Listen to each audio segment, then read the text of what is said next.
Prime Minister welcomes $600 million investment in manufacturing sector. Education and training a major priority for government. And wards of the state encouraged to continue striving for excellence. With Jamaica House Weekly, I'm Lorraine Mendez. The $600 million upgrade of your plant with a brand new filling and packing line for beverage is a reflection of your confidence in Jamaica. Prime Minister Portia Simpson Miller addressing the management of Wisynco's new filling and packing line for beverages at its White Marl St. Catherine plant. Following a tour of the plant on Wednesday, the Prime Minister reiterated government's strategic focus on the manufacturing sector as a key growth area. She said government had been coordinating legislative and administrative reform to improve the sector, which she believes is vital to production expansion. With the policy and pragmatic assistance of the recently expanded National Export Strategy, let us reach to new and non-traditional markets all over the globe. And once it is Jamaican, you know it will take off. Before that engagement, Mrs. Simpson Miller was in Western Jamaica for the official opening of the Fidel Castro campus of the Anchovy High School. The campus, which houses 900 students from grades 7 and 8, has eased overcrowding at the main Anchovy campus. I join Minister Thwaites in his mission to remove all high schools from the shift system.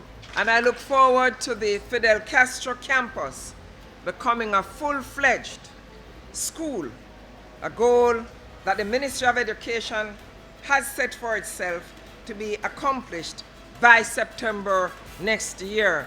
While recommitting her government to pushing education and training, Mrs. Simpson Miller highlighted some of the areas being improved.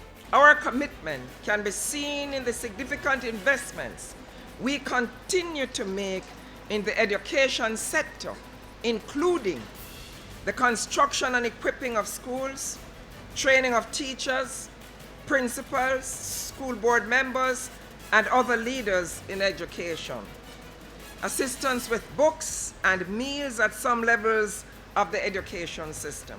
And with the new school year in progress, the Prime Minister asked all stakeholders to come on board to make the academic year a successful one. This school is yours. Take care of it. I commend those parents and guardians who are doing their best and making great sacrifices to ensure that their children get a good education. I thank the teachers and school administrators who work tirelessly to keep our education system strong and our people educated. We're all partners together in this great enterprise of education.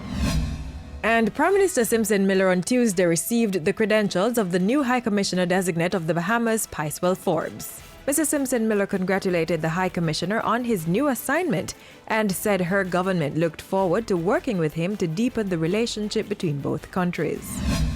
Meanwhile, the minister responsible for information brought government's greetings at the launch of the Music and Media Department of the Jamaica Theological Seminary. I fully commend and endorse the building of competence and capacity of music and media skills, which are undergirded by Christian principles and perspectives.